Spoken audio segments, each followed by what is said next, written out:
என் பிள்ளைக்கு மீன் போடலையா? போடலையா? ரூபிமா மீன் போடலையா? என் பிள்ளைய பாத்தீங்களா? மீன் போடலையம்மா? என் பிள்ளை மீன் போடலையா? என் செல்லத்துக்கு மீன் போடலையா? என் பிள்ளை பட்னியா கிடக்கு. மச்சானுக்கு மீன் போடாம முட்டியில. மீன் வேணுமாம்மா? என் தங்க மீன் வேணுமாம்மா? என் செல்லம் மீன் வேணுமாம்மா? என் பிள்ளைக்கு மீன் வேணுமா? மீன் வேணுமாம்மா? மீன் வேணுமா?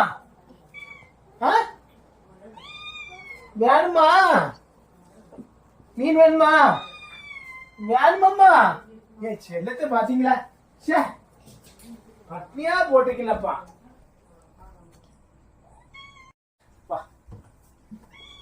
தங்கத்துக்கு சாப்பாடு வைக்கலன்னா எனக்கு ரொம்ப சங்கடமா இருக்கும். என் தங்கத்துக்கு சாப்பாடு வைக்க போய் தான் இதுக்காகவே நான் மீனுக்காகவே எங்க இருந்தாலும் சரிதான் நிப்பாட்டி மீன் வேண்டு வராமல் இருக்க மாட்டேன் என் தங்கத்துக்கு. இல்லைன்னா என்ன மியா மியா மியா மியான்னு இடம் விட்டு சுற்றி சுற்றி வரும். என்கிட்ட மட்டும்தான் வரும். சாப்பிடணும், பால் குடிக்கணும். என்னம்மா ரூபி? குடிம்மா. என் தங்கம் தங்கம்.